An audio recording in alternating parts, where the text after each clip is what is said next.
Episode number 501. Depression లో తేజస్విని. సూర్య తేజస్విని వాళ్ళు flame soul department కి రిటర్న్ అయిపోతామని చెప్తే వాళ్ళని క్వశ్చన్ చేస్తాడు సాగర్. ఇదేం క్వశ్చన్? ఇంత అర్ధరాత్రి ఇంటికి వెళ్లడం తప్ప? ఎవరైనా ఏం చేస్తారు? మాకు ఫ్లేమ్ సోల్ డిపార్ట్మెంట్ ఇల్లు లాంటిది, అక్కడికి వెళ్తాం అని తడబడుతూ చెప్పాడు సూర్య. సాగర్ మౌనంగా అతని కళ్ళలోకి తీక్షణంగా చూశాడు. దాంతో చిన్నగా నిట్టూర్చి, సర్లే, నీ దగ్గర అబద్ధం ఎందుకు? నువ్వు అటు వెళ్లగానే తేజస్విని ఫ్లేమ్ సోల్ డిపార్ట్మెంట్ కు వెళ్ళమని చెప్పి నేను పబ్ కి వెళ్దాం అనుకున్నాను అని నిజం బయట పెట్టాడు సూర్య. అప్పటి వరకు అడగని వాటన్నింటికీ కూడా సమాధానం చెప్పిన తేజస్విని మాత్రం మౌనంగా ఉంది. ఆమె ఏదో దాచాలని చూస్తుంది అనుకున్న సాగర్ సూర్య భుజంపై చేయి వేసి, నువ్వు పబ్ కి వెళ్లి ఎంజాయ్ చెయ్యి, కావాలంటే ఫ్లేమ్ సోల్ డిపార్ట్మెంట్ లో తేజస్విని నేను డ్రాప్ చేస్తాను అని చెప్పాడు. సూర్య చాలా ఎక్సైటెడ్ గా సాగర్ కి థ్యాంక్స్ చెప్పి అక్కడి నుండి వెళ్లిపోయాడు. అప్పుడు సాగర్ తేజస్విని చూస్తూ, నేను డ్రాప్ చేస్తాను పద అని అన్నాడు. విరాట్ సింహ నిన్ను ఫాలో అవ్వమని చెప్పారు, అయినా ఇప్పుడు నేను ఫ్లేమ్ సోల్ డిపార్ట్మెంట్ కి తిరిగి వెళ్లినా వాళ్ళు నన్ను లోపలికి రానివ్వరు. రాత్రి 7 గంటల తర్వాత ఫ్లేమ్ సోల్ డిపార్ట్మెంట్ కి వెళ్లానంటే నన్ను పనిష్ చేస్తారు, ఎలాంటి రీజన్ చెప్పినా ఒప్పుకోరు అని డిసప్పాయింటెడ్ గా చెప్పింది తేజస్విని. మరి ఇందాక చాలా ఎక్సైటెడ్ గా వెళ్లి పడుకుంటాను, షాపింగ్ చేస్తాను అని మాట్లాడావు అని అయోమయంగా అడిగాడు సాగర్. ముందు నుంచి తేజస్విని ప్రవర్తన సాగర్ ని ఆశ్చర్యపరుస్తూనే ఉంది. ఆమె కాసేపు చాలా ఎక్సైటెడ్ గా మాట్లాడుతుంటే మరి కాసేపు అక్కడ ఉన్న వాళ్లతో తనకి సంబంధం లేదన్నట్టుగా మౌనంగా ఉంటుంది. సాగర్ అడిగిన ప్రశ్న వినగానే తేజస్విని కళ్ళు చెమ్మగిల్లాయి. ఆమె దీనంగా మొహం పెట్టి, కొన్ని కారణాల వల్ల చిన్నతనంలోనే నేను చాలా కష్టాన్ని అనుభవించాను. నన్ను చూసుకోవడానికి ఎవరూ లేరు. ఒంటరిగా పెరగడంతో టీనేజ్ లో డిప్రెషన్ కి వెళ్లిపోయాను. డిప్రెషన్ నుండి నన్ను నేను ప్రొటెక్ట్ చేసుకోవడానికి కొన్ని పిల్స్ వేసుకున్నాను. వాటి ఎఫెక్ట్ నా బిహేవియర్ మీద పడింది. కొన్నిసార్లు ఎక్సైటెడ్ గా ఉంటే మరికొన్నిసార్లు మళ్ళీ డిప్రెషన్ లోకి వెళ్లిపోతూ ఉంటాను అని ఎక్స్ప్లెయిన్ చేసింది. అది విన్న సాగర్ నిట్టూర్చి, అదంతా సరే, ఇంతకీ ఇప్పుడేం చేద్దామనుకుంటున్నావు? ఒంటరిగా ఎక్కడికి వెళ్తావు అని అడిగాడు. ఇక్కడే ఏదో ఒక పార్క్ లో పడుకుని రేపు పొద్దున మార్షల్ ఆర్ట్స్ స్టూడెంట్స్ అడవిలోకి వెళ్లినప్పుడు వాళ్లతో కలిసిపోతాను. ఈ రోజు నైట్ నేను డిపార్ట్మెంట్ లో లేనన్న సంగతి ఎవరికీ తెలీదు అని చాలా గర్వంగా చెప్పింది తేజస్విని. ఆమె అమాయకత్వానికి సాగర్ చిన్నగా నవ్వుకొని, ఇంత రాత్రి నువ్వు ఒంటరిగా ఉండడం మంచిది కాదు. నీకు అభ్యంతరం లేకపోతే నాతో రావచ్చు. ఒకవేళ ఏదైనా ఇబ్బంది ఉంది అంటే చెప్పు, దగ్గరలో ఉండే హోటల్ ఏదైనా బుక్ చేస్తాను అని చెప్పాడు. నా ఐడి కార్డు కనుక హోటల్ వాళ్ళకి చూపించానంటే నేనక్కడ స్టే చేశానన్న ఇన్ఫర్మేషన్ ఫ్లేమ్ సోల్ డిపార్ట్మెంట్ కి వెళ్లిపోతుంది. నువ్వు ఎక్కడ ఉంటావో చెప్పు, నేను నీతో వస్తాను అని తలదించుకుని చెప్పింది తేజస్విని. దాంతో ఆమెతో కలిసి డాన్ సిటీలో ఉన్న వుడెన్ హౌస్ కి చేరుకున్నాడు సాగర్. అప్పుడే స్నానం చేసి వచ్చిన సుప్రజ ఎవరో ఆ ఇంటి డోర్ నాక్ చేయడంతో వెళ్లి తలుపులు తీసింది. సాగర్ పక్కనే ఉన్న తేజస్విని చూసి కళ్ళు చిట్లించింది సుప్రజ. నువ్వు ఎక్కడికి వెళ్లావో, మళ్ళీ ఎలాంటి ప్రమాదంలో చిక్కుకున్నావో అని నేను టెన్షన్ పడుతున్నాను. కానీ చూస్తుంటే నువ్వు బాగా ఎంజాయ్ చేసినట్టున్నావు. అమ్మాయిని కూడా వెంట పెట్టుకొచ్చావు, ఏంటి సంగతి అని కళ్ళు ఎగరేస్తూ అడిగింది సుప్రజ. అమ్మాయిని వెంట పెట్టుకుని వస్తే నేను బాగా ఎంజాయ్ చేసినట్టా?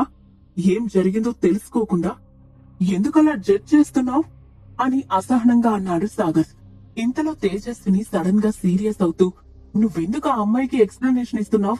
నాకు తెలిసినంత వరకు తను నీ భార్య కాదు, ఆమెకి నీకు ఎటువంటి సంబంధం లేదు.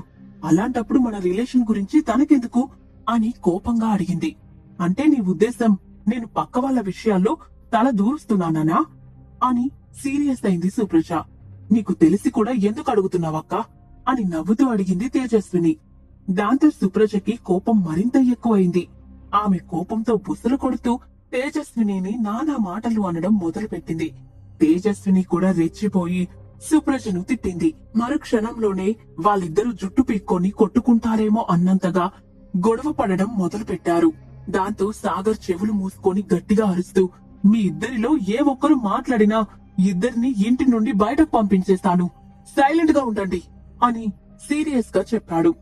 ఆ దెబ్బకి వాళ్ళిద్దరూ సైలెంట్ అయ్యారు కాని ఒకళ్ళను ఒకళ్ళు తీక్షణంగా చూసుకుంటూనే ఉన్నారు. వాళ్ళిద్దరూ అరిచిన అరుపులకి సాగర్కి తల పగిలిపోయినట్టు అనిపించింది. ఇద్దరమ్మాయిలు వాదనతోనే ఇంత విధ్వంసం సృష్టించగలరని నేను కలలో కూడా ఊహించలేదు. సుప్రజ ఈ రకంగా రియాక్ట్ అవుతుందని తెలుసుంటే ఏదో ఒకటి మేనేజ్ చేసి తేజస్వినిని హోటల్లో ఉండేలా చేసేవాడిని అని తల పట్టుకుని మనసులో అనుకున్నాడు సాగర్. చాలా సేపటి తర్వాత వాళ్ళిద్దరినీ లోపలికి రమ్మన్నట్టుగా డోర్ దగ్గర నుండి పక్కకి తప్పుకుంది సుప్రజ. లోపలికి వెళ్లిన తర్వాత తేజస్విని వచ్చి సుప్రజ బెడ్ మీద పడుతుంది. దాంతో మళ్లీ వాళ్ళిద్దరికీ వాదన మొదలైంది. చేసేదేం లేక తన బెడ్ ని సుప్రజకి ఇచ్చి సాగర్ వెళ్లి నేల మీద పడుకున్నాడు. ఆ రోజు రాత్రి జోరుగా వర్షం కురుస్తుంది. ఉదయాన్నే కళ్ళు తెరిచిన సాగర్ కి బాడీలో జాయింట్స్ అన్ని పట్టేసినట్టు అనిపించింది. కాళ్ళు చేతులు అన్ని విపరీతంగా నొప్పులు పుడుతుంటే చిన్నగా బద్ధకం తీర్చుకుని థర్డ్ డైమెన్షన్ నుండి ఒక పిల్ ని తీసుకుని నోట్లో వేసుకున్నాడు. తర్వాత ఫ్రెష్ అయి బయటకు వచ్చాడు. అప్పటికి సుప్రజ, తేజస్విని ఇద్దరు గురుకు పెట్టి మరీ నిద్రపోతున్నారు.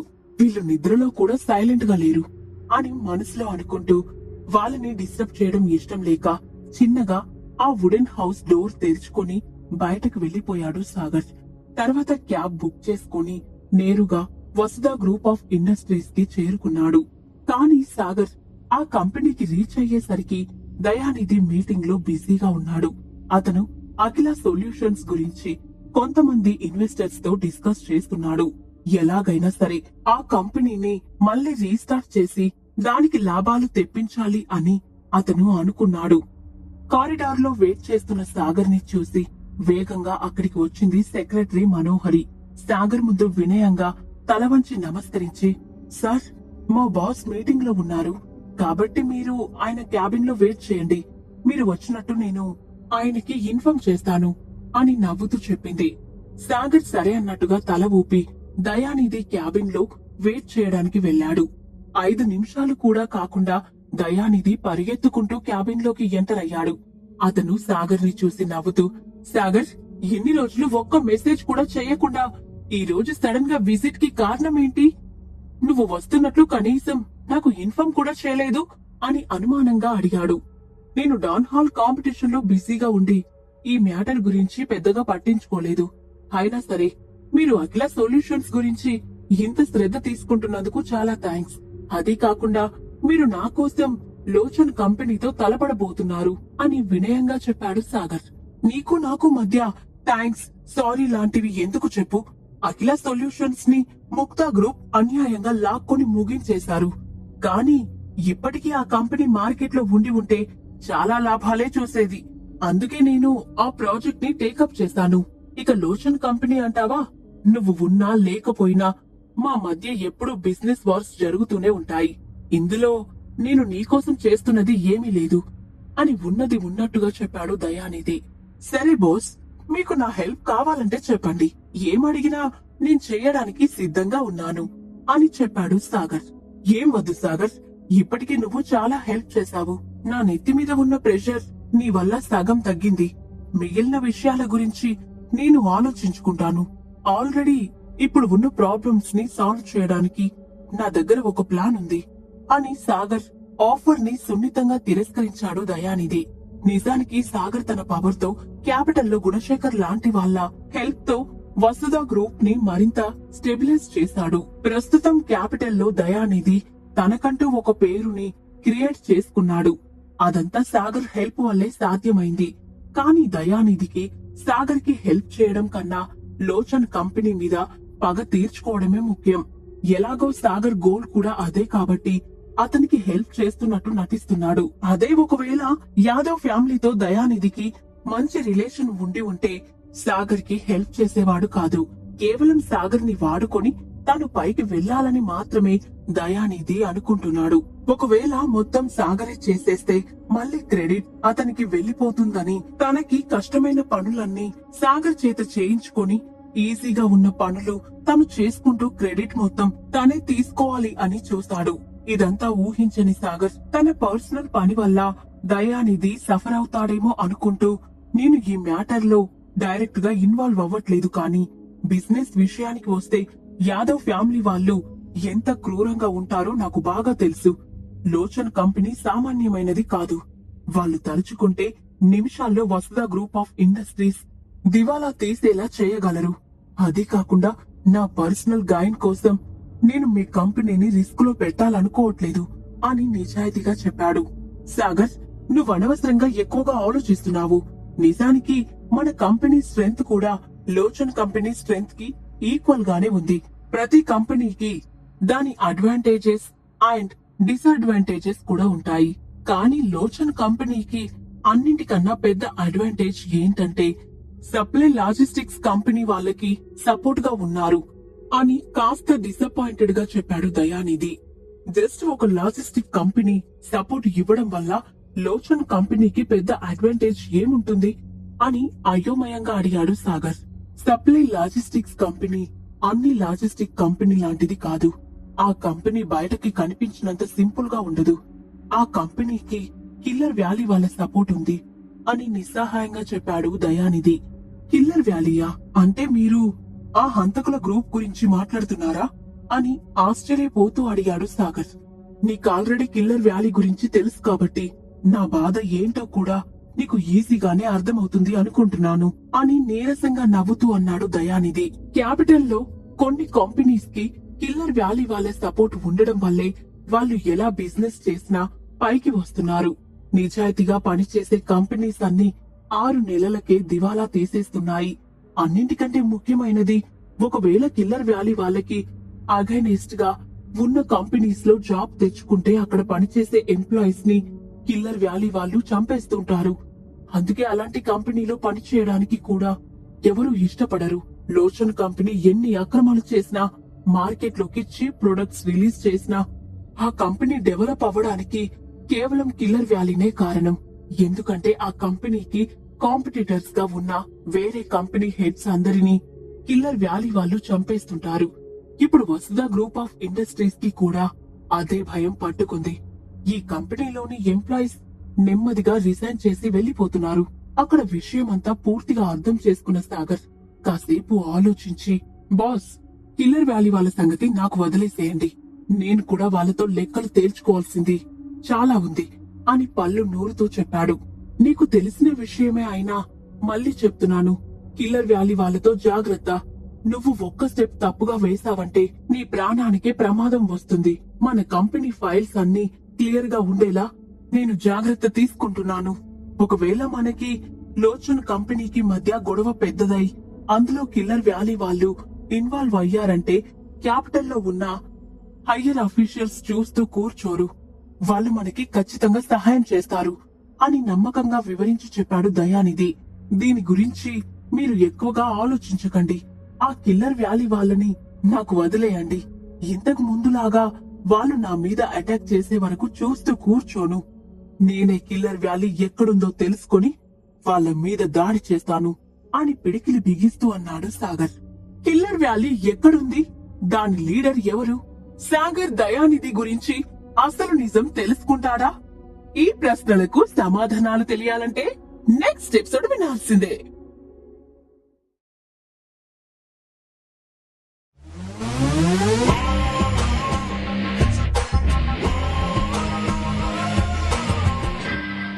ఎపిసోడ్ నంబర్ 502, కారు కింద బాంబ్. కిల్లర్ వ్యాలీ వాళ్ళ సంగతి తాను చూసుకుంటా అని దయానిధికి స్పష్టంగా చెప్పాడు సాగర్. ఆ మాటకి ఎలా రెస్పాండ్ అవ్వాలో తెలియక సాగర్ వైపు చూస్తూ ఉండిపోయాడు దయానిధి. అతని మనసులో పలు రకాల అనుమానాలు మొదలయ్యాయి. నోరు తెరిచి సాగర్ కి ఏదో చెప్పాలని ప్రయత్నించి కూడా సందిగ్ధంలో ఆగిపోయాడు. సాగర్ పైకి కనిపించేంత సింపుల్ పర్సన్ కాదని, అందుకు ఉదాహరణగా గత కొద్ది కాలంగా క్యాపిటల్ సిటీలో చోటు చేసుకుంటున్న సంఘటనల గురించి తలుచుకున్న దయానిధి మౌనం వహించాడు.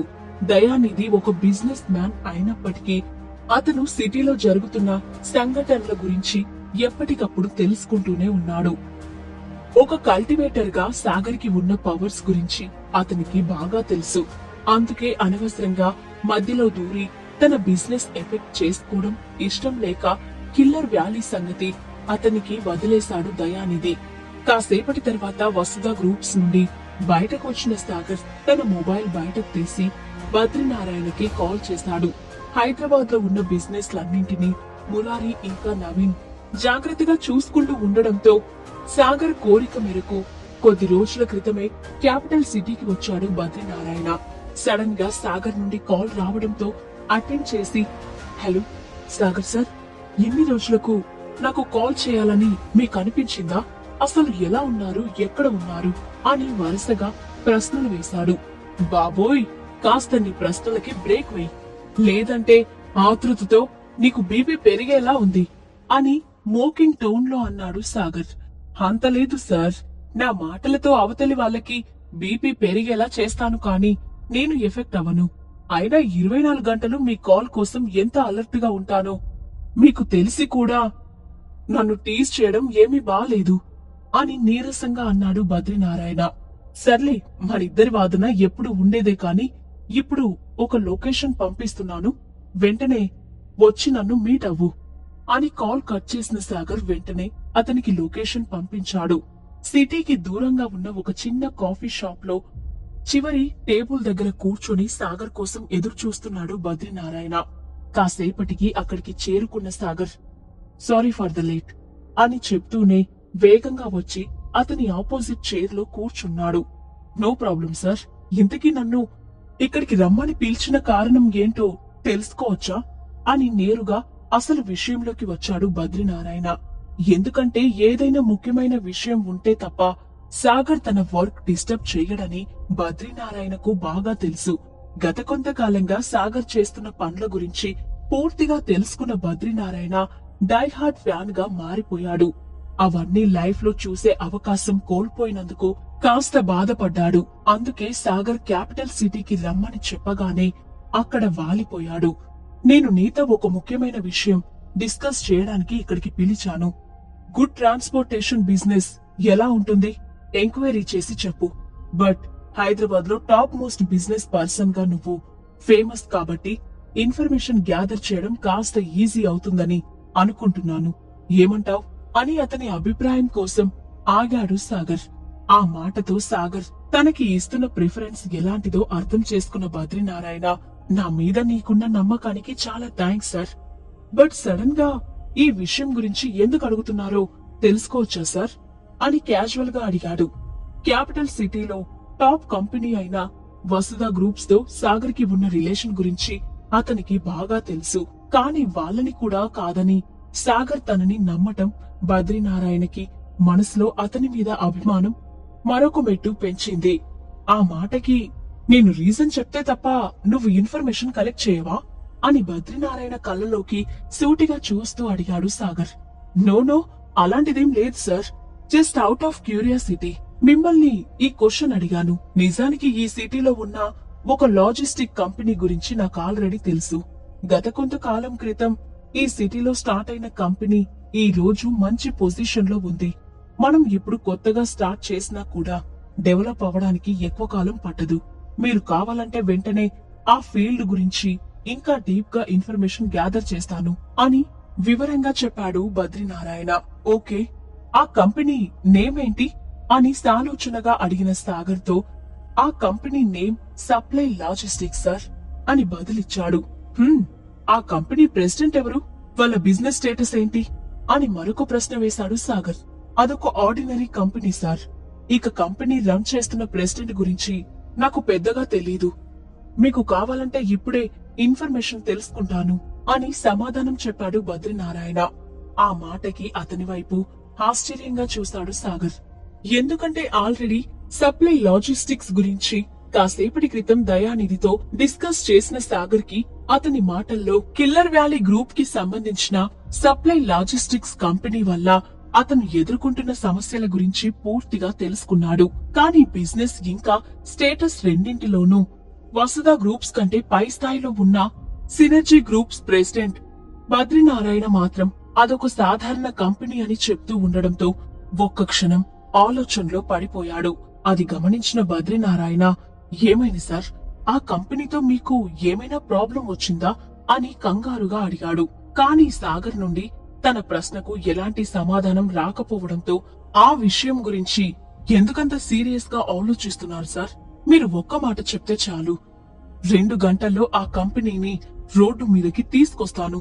వెంటనే మీరు ఆర్డర్ ఇవ్వండి అని ఆవేశంగా అడిగాడు బద్రీనారాయణ. హే, అన్నింటికీ అంత ఆవేశం పనికిరాదు.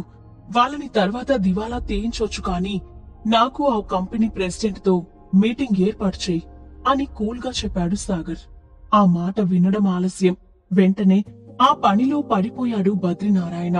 సరిగ్గా పావు గంటలో కంపెనీ ప్రెసిడెంట్ తో మీటింగ్ ఏర్పాటు చేయించి సాగర్ తో కలిసి అక్కడికి బయలుదేరాడు. క్యాపిటల్ సిటీ అవుట్స్కట్స్ లో ఒక ఫేమస్ రెస్టారెంట్ ప్రైవేట్ క్యాబిన్ లో కూర్చొని కాఫీ సిప్ చేస్తూ ఒకరి కోసం ఎదురు చూస్తున్నాడు రంగరాజన్. అసలు మీ ప్లాన్ ఇంప్లిమెంట్ అవుతుందా?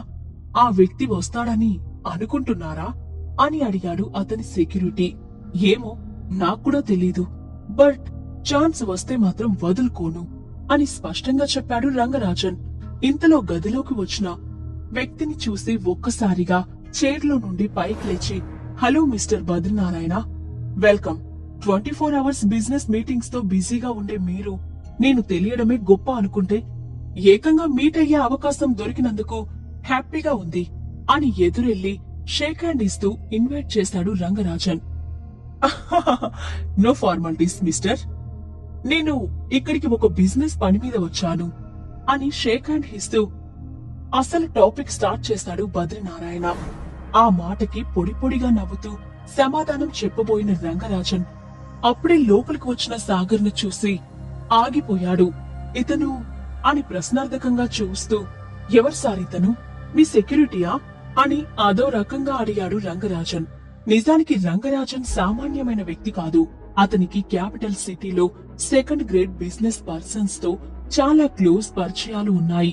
కానీ ఈ రోజు ఏకంగా తన కోసం హైదరాబాద్ సిటీలో టాప్ మోస్ట్ బిజినెస్ టైకూన్ స్వయంగా రావడం అతనికి గర్వంగా అనిపించింది. బట్ లోపల అడుగు పెట్టినప్పటి నుండి సాగర్ దృష్టి రంగరాజన్ మీద కాకుండా అతని వెనుక ఉన్న సెక్యూరిటీ పర్సన్ మీద పడింది. చూడటానికి సాధారణ వ్యక్తిలా కనిపిస్తున్నప్పటికీ అతనితో ఏదో ప్రత్యేకత ఉందని అనిపించింది. అయితే రంగరాజన్ అడిగిన దానికి షాక్ అయిన బద్రీనారాయణ వెంటనే తేరుకొని, no mister Rangarajan, you are mistaken. Is Sagar, my brother and real boss of synergy groups. But తన ఐడెంటిటీ అందరికీ రివీల్ చేయడం ఇష్టం లేక ఇప్పటి వరకు ఎవరికి తెలియనివ్వలేదు అని అసలు విషయం చెప్పాడు. ఆ మాటలకి ఉలిక్కి పడిన రంగరాజన్, వాట్, మీరు నిజంగా చెప్తున్నారా? ఇతను నిజంగా మీ బాసా అని గబుక్కున చైర్లో నుండి పైకి లేచి అడిగాడు. ఎందుకంటే దేశంలో సినర్జీ గ్రూప్స్ గురించి తెలియని వాళ్ళు ఎవరు ఉండరు. ఇప్పటి వరకు అందరికీ కంపెనీ ప్రెసిడెంట్ బద్రీనారాయణ అని తెలుసు. ఈ రోజు స్వయంగా అతని నోటి నుండి సాగర్ అసలు ఓనర్ కాదు అని కొత్త విషయం వింటుంటే రంగరాజన్ కి ఆశ్చర్యంగా అనిపించింది. పైగా బద్రీనారాయణ క్యాపబిలిటీ గురించి తెలిసిన వాళ్ళకి ఆ విషయం జీర్ణించుకోవడం అసాధ్యం. దాంతో ఒక్కసారిగా రంగరాజన్ ముఖంలో రంగులు మారిపోయాయి. ఒక పక్క అతని ఫీలింగ్స్ గమనిస్తూనే, మీతో జోక్ చేయాల్సిన అవసరం నాకేముంది మిస్టర్ రంగరాజన్. నిజానికి ఈ రోజు మా బాస్ కారణంగానే ఇక్కడికి వచ్చాను. సరే, ఇప్పుడు నేరుగా అసలు టాపిక్ స్టార్ట్ చేస్తున్నాను. మా సార్ త్వరలో లాజిస్టిక్స్ ట్రాన్స్పోర్ట్ ఫీల్డ్ లోకి ఎంటర్ అవ్వాలని అనుకుంటున్నారు. అందుకు మీ సలహాలు సూచనలు కావాలి. అలాగే మాకు ఈ ఫీల్డ్ లో అనుభవం లేదు కాబట్టి మీరు కూడా మాతో జాయిన్ అయితే బాగుంటుందని మా అభిప్రాయం. ఇక ఏం చేయాలి అన్నది మరో ఫైనల్ నిర్ణయం మీదే ఆధారపడి ఉంటుంది అని నర్మ గర్భంగా చెప్పాడు బద్రీనారాయణ. ఆ మాటకి రంగరాజన్ చాలా షాక్ అయ్యాడు. అసలు సినర్జీ గ్రూప్స్ కోరుకుంటే పెద్ద పెద్ద కంపెనీస్ అతనితో వర్క్ చేయడానికి క్యూ కడతాయి. అలాంటిది తనతో చెయ్యాలి అనుకోవడం చాలా పెద్ద విషయం. అందుకే రంగరాజన్ ఆనందంతో ఉప్పొంగిపోయాడు. నా దగ్గర మీరు అసలు నిజం దాచిపెట్టకుండా చెప్పడం చాలా హ్యాపీగా ఉంది. నాకు మీ పార్ట్నర్ అవ్వడానికి ఎలాంటి అభ్యంతరం లేదు.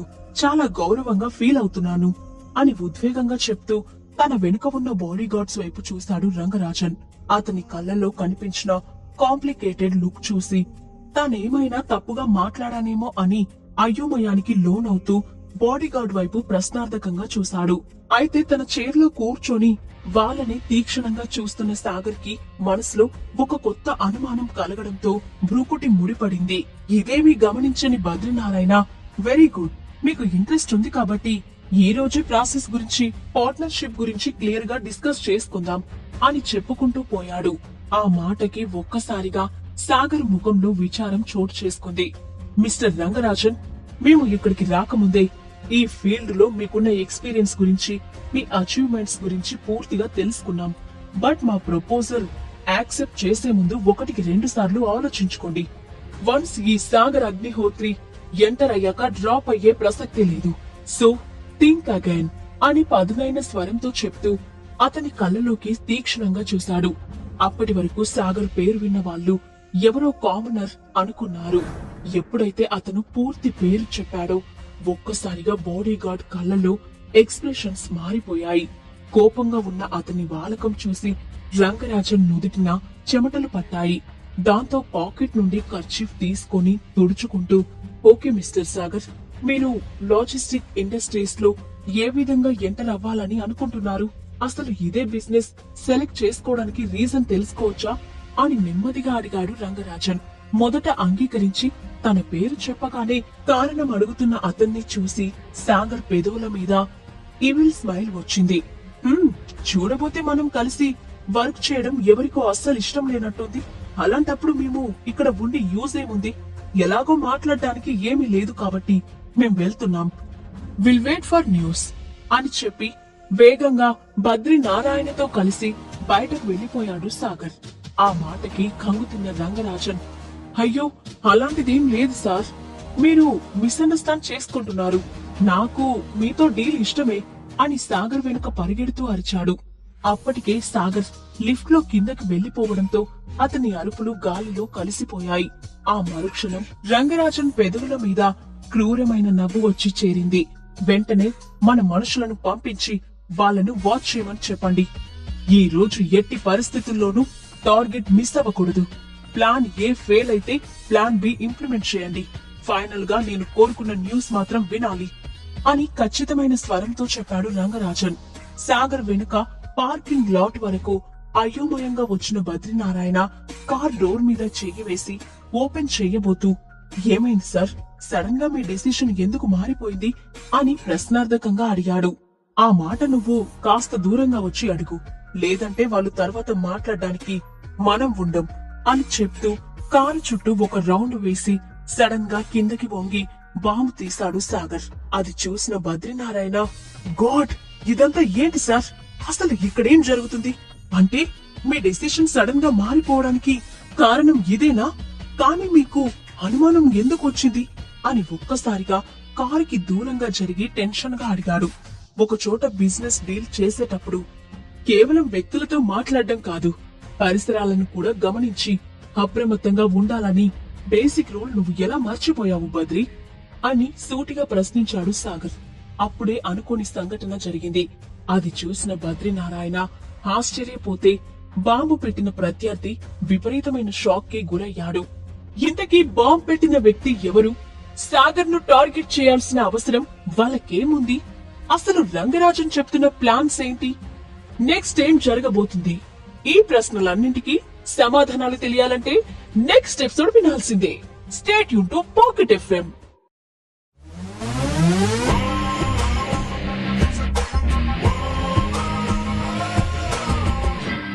Episode number 503.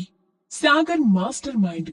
రంగరాజన్ తో మాట్లాడి సాగర్ తో కలిసి పార్కింగ్ లాట్ కి వచ్చిన బద్రీనారాయణ తమ కార్ కింద బాంబు ఉండడం చూసి షాక్ అయ్యి అదే విషయంగా సాగర్ ను ప్రశ్నించాడు. బిజినెస్ మీటింగ్స్ కి ఒక కొత్త ప్రదేశానికి వచ్చినప్పుడు అప్రమత్తంగా ఉండాలని నీకు తెలీదా? నువ్వు మాట్లాడటంలో బిజీగా ఉండి అక్కడ ఏం జరుగుతుందో కూడా గమనించలేదు. ఇలా ఉంటే సమస్యలు ఎదుర్కోవాల్సి వస్తుంది.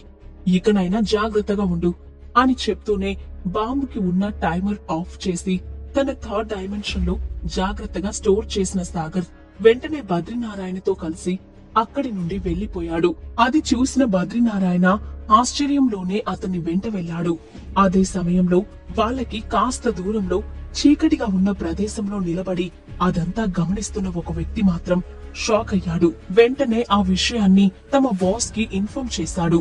ప్రైవేట్ క్యాబిన్ లో ఆతృతగా ఎదురు చూస్తున్న రంగరాజన్ తన మొబైల్ కి వచ్చిన మెసేజ్ చూసి షాక్ అయ్యాడు. హో సాగర్, నిన్ను చాలా తక్కువ అంచనా వేశాను. మీ కార్ కింద బాంబు పెట్టినా తీయగలిగావు అంటే నువ్వు ఏమైనా చేయగలవు. ఎంతైనా నీది మాస్టర్ మైండ్. వెంటనే ఈ సమస్యకి ముగింపు పలకాలి అని ఆవేశంగా బాడీగార్డ్ వైపు తిరిగి, ఆ సాగర్ సిటీలో ఫేమస్ పర్సన్ కావచ్చు, కానీ ఈ రోజుతో వాడి కథ ముగించాలి. వాణ్ణి అనుక్షణం వాచ్ చేయమని నీ మనుషులకు చెప్పు. ఏదేమైనా ఈ రోజు ప్లాన్ బి ఇంప్లిమెంట్ అవ్వాలి అని పంతంగా చెప్పాడు రంగరాజన్. ఆ రోజు మధ్యాహ్నం నుండి కార్లో సిటీ అంతా తిరిగిన సాగర్ వాళ్ళు సాయంత్రానికి ఒక ఏరియాకి చేరుకున్నారు. ఈవినింగ్ టైంలో ఆ స్ట్రీట్ లో వాకింగ్ చేయడం ప్లెజెంట్ గా అనిపిస్తుందని చెప్పి బద్రీనారాయణతో కలిసి వాకింగ్ మొదలు పెట్టిన సాగర్ కాస్త దూరం వెళ్లిన తర్వాత సడన్ గా అతని చెయ్యి పట్టుకుని ఒక చోట హైడ్ అయ్యాడు. అప్పటి వరకు వాళ్ళని ఫాలో అవుతూ వచ్చిన రౌడీల గ్యాంగ్ కి సాగర్ కనిపించకపోవడంతో, రేయ్, వాడు ఇటువైపే వచ్చాడు కదా, అంతలోనే ఎక్కడ మాయమైపోయాడు. ఈ విషయం గనక బాస్ కి తెలిస్తే మన ప్రాణాలు తీసేస్తాడు. వెంటనే వెతకండి అని తన మనుషులకి ఆర్డర్ వేసి వెతకడం స్టార్ట్ చేశాడు. ఎంతసేపటికి సాగర్ వాళ్ళు దొరక్కపోవడంతో ఇక చేసేదేమీ లేక అదే విషయాన్ని తమ బాస్ కి ఇన్ఫర్మేషన్ ఇవ్వాలని వెనక్కి వెళ్లిపోయారు రౌడీలు. ఒక 10 నిమిషాల పాటు చీకట్లోనే దాక్కొని వాళ్ళు వెళ్లిపోయారని కన్ఫర్మ్ చేసుకున్న తర్వాత బద్రీనారాయణతో కలిసి బయటకు వచ్చిన సాగర్ అతనితో కలిసి మరొక చోటకి వెళ్లిపోయాడు. అప్పటి వరకు ఒక్క మాట కూడా మాట్లాడకుండా సైలెంట్ గా ఉన్న బద్రీనారాయణ మరొక ప్రదేశానికి చేరుకున్న తర్వాత, నిజం చెప్పండి సాగర్ సార్, మధ్యాహ్నం నుండి వాళ్ళు మనల్ని ఫాలో అవుతున్నారని తెలిసి మీరు ఊరంతా తిప్పారు కదా, అసలు మనల్ని అటాక్ చేయాల్సిన అవసరం ఎవరికి ఉంది? పైగా వాళ్ళు ఫాలో అవుతున్నారని తెలిసి కూడా ప్రాణాలతో ఎందుకు వదిలేశారు అని ప్రశ్నార్థకంగా అడిగాడు. వీళ్ళంతా పిల్ల చేపలు. వీళ్ళని చంపడం వల్ల మనకు వచ్చే ఉపయోగం ఏముంది? మనకి కావాల్సింది అసలు తిమింగలం. దాన్ని పట్టుకుంటే కదా ప్రాబ్లం కి రీజన్ తెలిసేది అని సాలోచనగా చెప్పాడు సాగర్. ఆ మాటతో సాగర్ ఆలోచన ఏంటో పూర్తిగా అర్థం చేసుకున్న బద్రీనారాయణ అతని తెలివితేటలకు మరొకసారి ఆశ్చర్యపోయాడు. ఆ మరుక్షణం అలర్ట్ అయి, మన మీదే అటాక్ ప్లాన్ చేసిన వాళ్ళని ఊరికే వదలడం నాకిష్టం లేదు. ఇప్పుడు నేనేం చేయాలో చెప్పండి సార్ అని సీరియస్ టోన్ లో అడిగాడు బద్రీనారాయణ. ఈ విషయంలో ఇక నిన్ను ఇన్వాల్వ్ చేయాలని అనుకోవడం లేదు. యుద్ధం నేను మొదలు పెట్టాను కాబట్టి ముగింపు కూడా నేనే ఇస్తాను. నా వల్ల నువ్వు ప్రమాదంలో పడుతుంటే నేను చూస్తూ ఉండలేను. వెంటనే నువ్వు ఇక్కడి నుండి వెళ్ళిపో. బట్ అనుక్షణం నిన్ను ఎవరైనా ఫాలో చేస్తున్నారేమో చెక్ చేసుకుంటూ ఉండు అని భుజం మీద చనువుగా తట్టి తన థర్డ్ డైమెన్షన్ నుండి ఒక ఎల్లో పేపర్ తీసి అతని చేతిలో పెట్టాడు సాగర్. ఆ ఎల్లో పేపర్ గతంలో మైలతో పోటీ పడినప్పుడు అత్యవసర పరిస్థితుల్లో వాడమని కశ్యప్ ఇచ్చింది. కాంపిటీషన్ లో అవసరమైనప్పుడు అవ్యక్త స్టేజ్ లో ఉన్న కల్టివేటర్స్ ని ఓడించడం కోసం కేవలం 2 పేపర్స్ మాత్రమే యూజ్ చేసిన సాగర్ ఇంకొక 2 పేపర్స్ భద్రంగా దాచిపెట్టాడు. ఇప్పుడు బద్రీనారాయణకి వాటి అవసరం ఉంటుందని అనిపించి అందులో నుండి ఒకటి తీసి ఇచ్చాడు. ఈ జర్నీలో నీకు ఏదైనా ప్రమాదం ఎదురైతే వెంటనే ఈ పేపర్ బయటకు తీసి ఇందులో రాసి ఉన్న మంత్రాలను బిగ్గరగా చదువు. వెంటనే నీ ప్రాబ్లం క్లియర్ అవుతుంది. పరిస్థితి చేయి దాటిపోతున్న క్షణంలో నిన్ను కాపాడుకోవడానికి ఈ పేపర్ బాగా యూజ్ అవుతుంది కాబట్టి జాగ్రత్తగా స్టోర్ చేసుకో అని సీరియస్ గా చెప్పి మరుక్షణం అక్కడి నుండి వెళ్లిపోయాడు సాగర్. అతని మాటలకి ఆశ్చర్యపోయిన బద్రీనారాయణ వెంటనే సాగర్ ను ఆపాలని చూశాడు. కాని అతను ఎక్కడా కనిపించకపోవడంతో తన సేఫ్టీ గురించి సాగర్ ఆలోచించిన విధానానికి హ్యాపీగా ఫీల్ అవుతూనే తను స్టే చేస్తున్న హోటల్ కి బయలుదేరాడు. సార్, మన ప్లాన్ బి కూడా ఫెయిల్ అయింది. ఆ సాగర్ చాలా తెలివిగా మన నుండి తప్పించుకున్నాడు అని చెప్పిన రౌడీల మాటలు విని ఓ అని అరుస్తూ టేబుల్ మీద చేత్తో గట్టిగా కొట్టాడు రంగరాజన్. ఇప్పుడు అరిచి ఏం లాభం? ఆ సాగర్ ను తక్కువ అంచనా వెయ్యొద్దు అని నిన్ను ముందు నుంచే హెచ్చరించాను. కాని నా మాటలు పట్టించుకోకుండా నీకు నచ్చినట్టు చేసుకుంటూ పోయావు. సర్లే, జరిగిందేదో జరిగిపోయింది. ఇప్పుడు సాగర్ కి విషయం తెలిసింది కాబట్టి మరింత జాగ్రత్తగా ఉంటాడు. కుదిరితే అటాక్ చేయడానికి సిద్ధంగా కూడా ఉంటాడు. కాబట్టి ఇక మీదట ఆచితూచి అడుగు వెయ్యి, లేదంటే నీకే నష్టం అని వార్నింగ్ టోన్ లో చెప్పాడు అతని వెనుక ఉన్న బాడీ గార్డ్. కాసేపటికి నార్మల్ అయిన రంగరాజన్ అసలు ఆ ఈడియట్ కి అన్ని తెలివితేటలు ఎక్కడి నుంచి వచ్చాయో నాకు అర్థం కావట్లేదు. క్యాపిటల్ సిటీలో 3 ఏళ్ల నుండి ఉంటూ నేనే బాస్ అని అందర్నీ నమ్మించాను. కాని వాడు కంటి చూపుతోనే మన మధ్య ఏదో జరుగుతుందని అర్థం చేసుకున్నాడు. అందుకే మన డీల్ గురించి హోల్డ్ లో పెట్టి మరీ వెళ్లిపోయాడు. ఇప్పుడు వాణ్ణి ఎక్కడని వెతకాలి? చా, కాళ్ళ దగ్గరకు వచ్చిన వాణ్ణి అనవసరంగా వదిలేశాను. మళ్ళీ ఎప్పటికి అవకాశం వస్తుందో ఏంటో అని అసహనంగా అన్నాడు. ఈ విషయం గురించి ఎంతగా మాట్లాడుకున్నా ఉపయోగం లేదు. బాస్ నిన్ను కలవమని చెప్పారు. ఎవరికీ తెలియకుండా సీక్రెట్ గా వెళ్లి రెగ్యులర్ ప్లేస్ లో మీట్ అవ్వు అని సీరియస్ గా చెప్పాడు బాడీగార్డ్. ఆ రోజు రాత్రికి సాగర్ 3వ కంటికి తెలియకుండా తాను చేరవలసిన ప్రదేశానికి చేరిపోయాడు. అదే సమయంలో బద్రీనారాయణ కూడా జాగ్రత్తలు పాటిస్తూ హైదరాబాద్ రీచ్ అయ్యాడని తెలిసి రిలాక్స్డ్ గా ఫీల్ అయ్యాడు. సిటీకి కాస్త దూరంలో ఒక పాడుబడిన ఫ్యాక్టరీలో ఒక వ్యక్తి అసహనంగా అటూ ఇటూ తిరుగుతూ మరొకరి రాక కోసం ఎదురు చూస్తూ ఉన్నాడు. కాసేపటికి లోపలికి వస్తున్న అతన్ని చూసి, నీకు ఆల్రెడీ టైం కూడా చెప్పాను కదా, ఎందుకింత ఆలస్యం చేశావ్? నీకోసం ఇక్కడే 2 గంటల నుండి ఎదురు చూస్తున్నాను. దీనికి నీ ఎక్స్ప్లెనేషన్ ఏంటి అని సీరియస్ గా అడిగాడు బాస్ అనబడే వ్యక్తి. ఐఎమ్ సారీ బాస్, నేను ముందుగానే రావాలని అనుకున్నాను. కానీ పరిస్థితులు మనకి అనుకూలంగా లేకపోవడంతో లేట్ చేయాల్సి వచ్చింది. ఈ ఒక్కసారికి నన్ను క్షమించండి అని అతని ముందు భయంగా నిలబడి చెప్పాడు రంగరాజన్. ఇంతకీ నేను చెప్పిన పని ఏమైంది అని అడిగిన బాస్ తో, నేను మిషన్ కంప్లీట్ చేయడానికి చాలా ట్రై చేశాను సార్.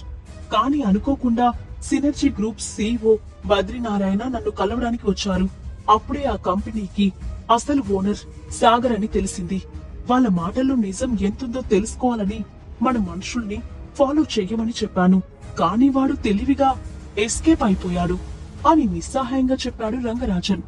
ఈడియట్, నీకు ఒక్క పని కూడా సరిగా చేయడం రాదా? క్యాపిటల్ సిటీలో సాగర్ కి ఉన్న పలుకుబడి గురించి మర్చిపోయావా? ఇప్పుడు గనక వాడు నిన్ను ఫాలో అయ్యి ఇక్కడికి వస్తే వాడితో పాటు నిన్ను కూడా చంపేస్తాను అని వార్నింగ్ టోన్ లో చెప్పాడు బాస్. ఆ చర్యకి భయపడిన Rangarajan, I'm sorry boss, next time ఈ మిస్టేక్ రిపీట్ చేయను. ఈ ఒక్కసారికి నన్ను వదిలేయండి. అయినా ఆ సాగర్ కి నన్ను ఫాలో అవుతూ వచ్చేంత సీన్ లేదు అని నిర్లక్ష్యంగా చెప్పాడు.